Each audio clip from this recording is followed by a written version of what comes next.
7. The fierce beast. The freaky kids all stared at Demeter. So it's true, Kia exclaimed. My mother is alive. I knew she was. I knew it. Where are we helping us? Eric asked the witch. I thought you were a friend of Spar. Friend? The woman shrieked. She rose up 10 feet in the air. Her scaly skin rippled and twisted as the curved up toward the cave's ceiling. I'm a friend of no one. Wait, Kia pleaded. I need to know. But the witch's scaly body slithered back silently into the dark pool. The water hissed loudly as she passed under it. The surface went still. The meter was gone. The kids looked at one another for a long time. It sounded like a spot is piercing the witch to the bad stuff, Julie said finally. Maybe he cursed your mother, Kia. I don't like it. Demeter could be lying to us. Kia stared at the pool. We need the eye. Can the eye do good things too? Eric asked her. Can it, kill people and stuff? Kia nodded. Colin told me once that the jewel does what its owner wants it to. Cool, Neil mumbled. I wish my dog did. But it is dangerous too, said Khan. Even Spar was hurt by its power. I returned to Kia. We'll get the eye back for me. We'll do it. I promise. No matter. He never got a chance to finish. Come. Heavy footsteps rushed toward the blue cave from the path outside. Hurry or we'll be trapped, Julie cried. She and Neil slipped out with Meg and Khan scrambling behind, but Eric and Kia couldn't make it. Behind those rocks, quick, Eric said to her. They jumped behind the low pile of rocks near the cave entrance, and marched 10 inches in between them crawled a strange dark beast. It snarled and growled at the nervous-looking ninjas. The beast stopped at the pool edge. What's that thing? Eric whispered to Kia. The princess shook her head. I don't know. The beast yelled sharply as if he were hurt. In the dim light, Eric could see that the creature had 4 thick, cold legs and a long body. Its skin was black and bumpy from its large head all the way to its long spiked tail. On the top of its head were rows of large pointed ears like bat's ears. Eric's stomach turned just looking at the ugly thing. It swallowed hard. Some kind of weird, horrible monster. Is this a Spar's secret weapon? Kia asked. Eric struggled to keep his foot down. Maybe this is his secret.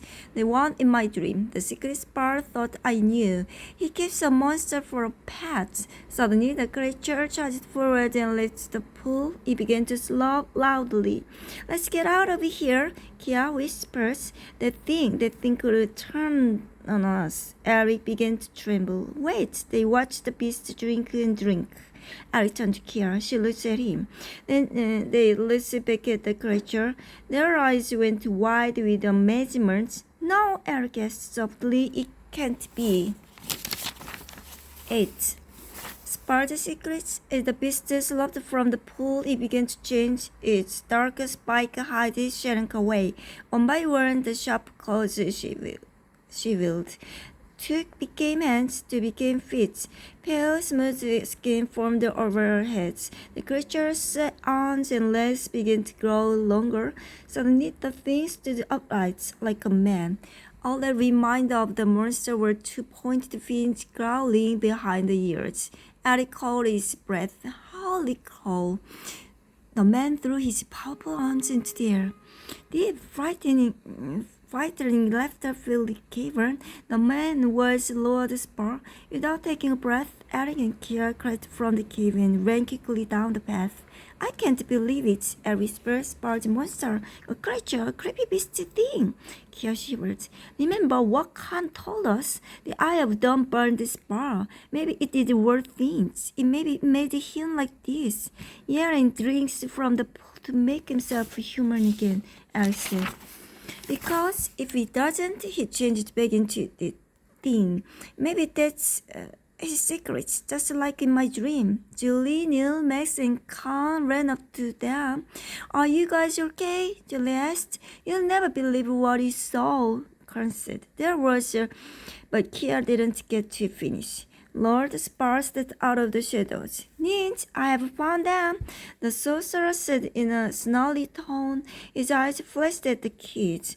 Neil laughed suddenly. Oh, look, Mr. Special Effects is back. Guys, let me handle this. Neil, no, Eric began. Neil stuck his hand behind his ears, wiggling them as if they were fins. Fake spar, fake spar.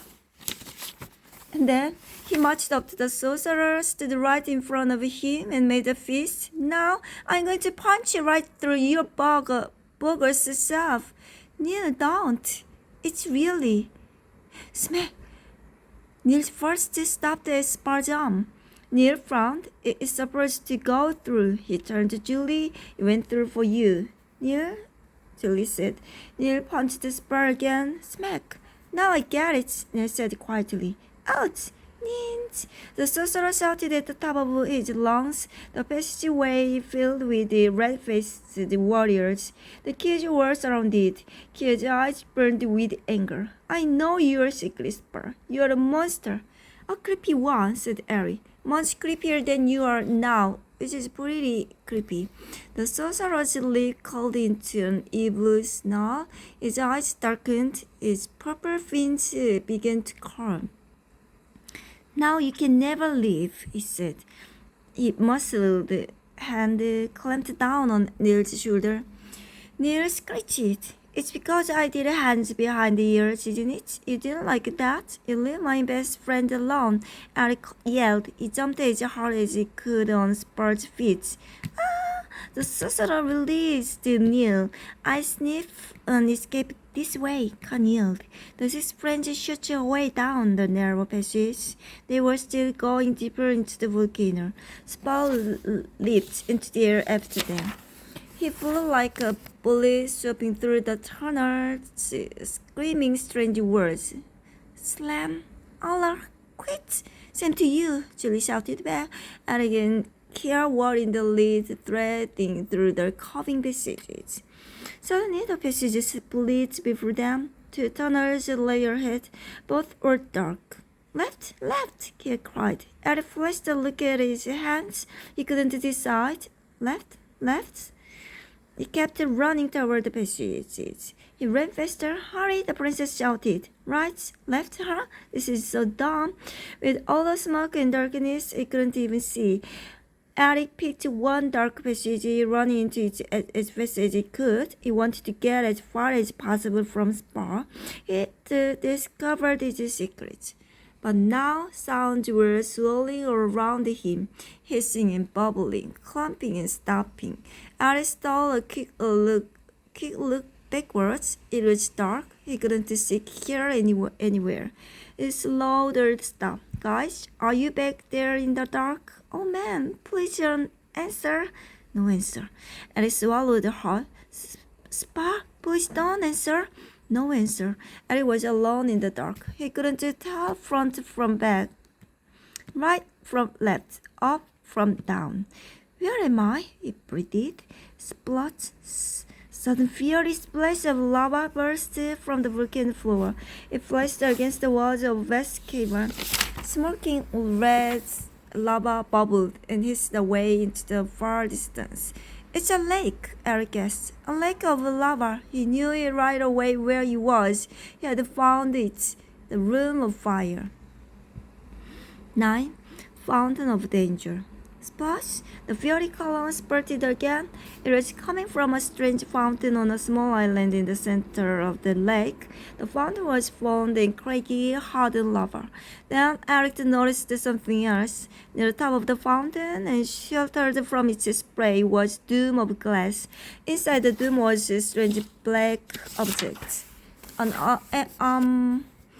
armed glove with a red jewel on it. The Eye of Dawn, Eric said to himself, just like Demeter said. But the fountain lay in the center of a lake, burning, bubbling lava. He would burn too crispy if he took one step into it. Then he remembered what else Demeter had told them. Cross the bridge of ice. Eric circled the shore of the lava lake. Something about lava's surface seemed strange. Some parts of it didn't move the same as in other places. He bent down at one spot and gazed across the top of the lava. A narrow strip of something clear lay just above the bubbling surface. It looked like a strip of glass stretching from the shore to the island. "I saw a bridge of ice," he said. Carefully, he stepped onto the bridge.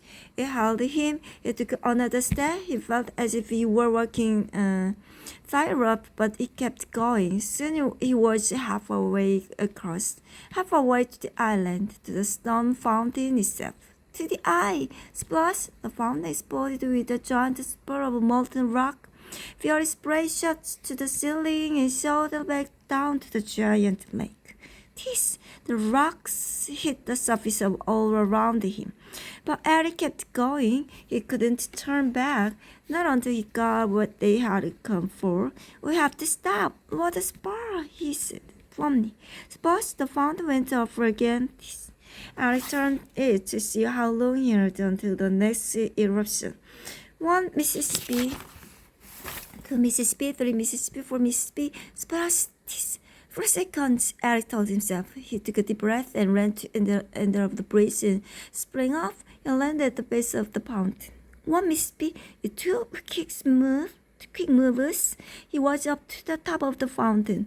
Using a rock, he broke the glass dome and grabbed the black glove. 2 Mississippi, he jumped down to the base of the fountain, but the rocks were covered with a thin layer of ashes. His sneakers slid on them. He tried to steady himself. He hit the ground. "Oof!" 3 Mississippi, Frank. The glove fell from his hand. "No!" Eric yelled out. It reached out wildly for the glove. His fingers fumbled for it. But Mississippi, splash! Molten rocks exploded off from the mountain to the ceiling. Then they began to fall. Eric grabbed the glove and pulled it on. The fierce rocks seemed to aim right for him. "No!" he screamed, throwing his arms up to shield himself from the burning rocks. Suddenly, the eye of dawn began to glow. Bum, bum, bum. Flashes of red light shot from the glove's fingertips. The molten rocks splashed apart in the midair. One after another, the chunks of molten stone exploded to nothing. Eric's hand was going crazy. He couldn't control the eye. It blew up everything in sight. Blam! Blam! The fountain itself shattered into 1,000 pieces. Alice cried. "Glove, stop! Stop!" But the red eye of dawn wouldn't stop. Alice struggled to his feet and rushed onto the bridge of ice. Then the eye forced his hand around and blessed the bridge. Kaboom! He dived into the shore as the bridge exploded into a million little pieces. The walls of the cavern were starting to quake. The volcano floor was rumbling. The lava lake swelled. Waves churned and splashed. "Uh-oh," he gasped, scrambling up. "I think I started something and it's not good." "Harry!" someone shouted. He turned. It was Kia, running into the cavern. Behind her were Julie, Neil, Con, and Max. "I've got the eye," Eric shouted down, "but I can't control it too well." Bum, bum. The glove blasted the black walls 2 feet away from his friend's head. "We get the idea," Kia shouted. She ran over and grabbed Eric's hand. Suddenly, his glove began steady. It seemed as if power moved through Kia's hand to his own. Good work, Eric," Julie cried. "You did it. Save the pressure for later." And Max chopped. "Here comes Lord Spar. Grab Eric's hand," shouted Kia. Near Julie, Max and Con put their hands over Kia's and Eric's. Kia focused the glove toward the far wall. Kahoom! The eye blew whole.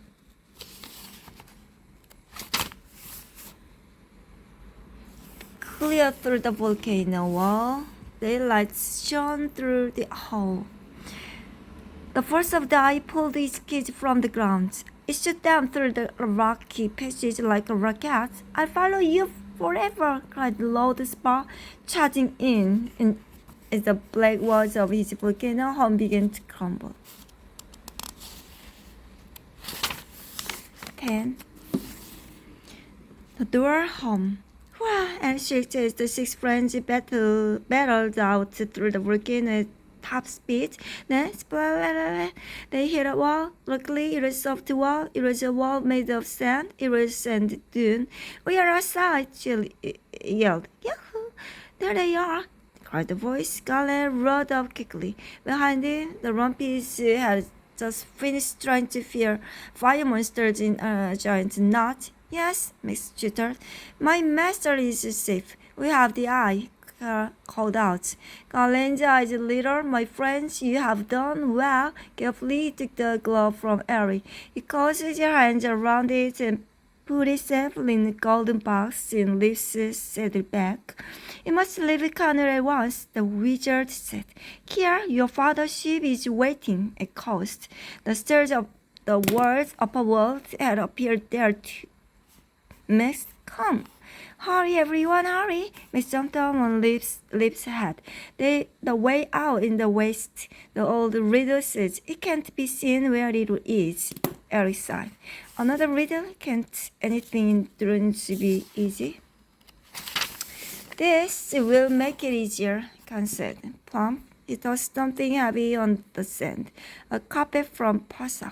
"A flying carpet!" Julie exclaimed. "The perfect escape vehicle," Neil added. "Better hurry," Khan cried, sniffing smoky air. Gurgles, lots of them, coming fast." Out of the smoke came dozens of ninjas and the ugly flying lizard called Gurgles. Huge flapping wings darkened the dark air even more. "Gurgles," the Gurgles cried. "Let's see how fast the baby can go," Julie said. "Everyone on Passage Rock. Now, fly!" Whoosh! The carpet lifted into the wind and soared off over the volcano.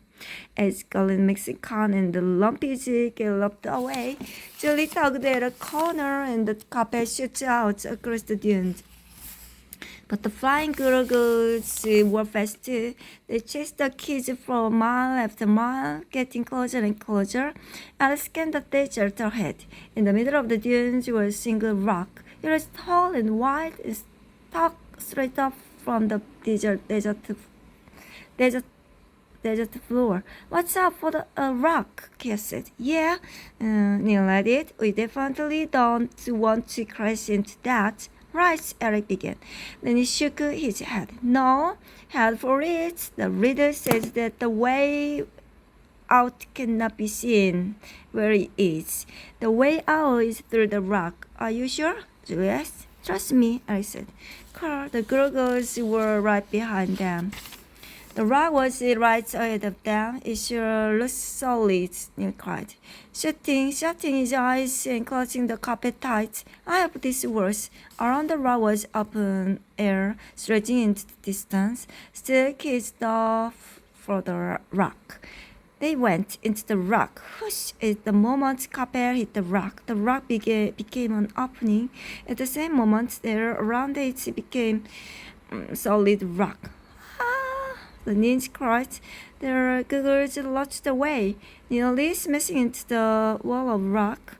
"Hooray!" Eric held on tight as they swept into wild trees, rivers, and meadows. The air was clear and fresh. It smelled sweet. "We're out of Volcano," Kia said, pointing to the distance, and heading for the coast. Minutes later, they landed on a sandy shore. A blue ocean rolled gently to the distant horizon. The stars back to the Eric's house glittered nearby, hovering inches above the beach. A grand wooden ship was floating in the peaceful bay. It had white and pink sails and blue smokestack. The ship's sides swept back from a sharp point in front to twin wings in the rear. The day we won, we learned that Spart is some kind of creature. He turns back into it sometimes, Eric said, and he needs to drink from the witch pool. It's weird, said Neil, how all your dreams sort of came true. Squeeze head, I guess there are still lots of creatures about Drune we don't know, like the whole story about the witch, Demeter. Julie added. She was strange, kind of sad too. Kia breathed in, smiling. She said, my mother is alive under a curse somewhere. If she is, I'm going to find her and set her free. We'll help you. We'll be back as soon as we can. Definitely. Count me in. Count us all in. Julie added. As the kids made their way to the magic stairs, a peacock wind behind them. He turned to see Galen, Max, and Khan riding down the beach toward them. They waved.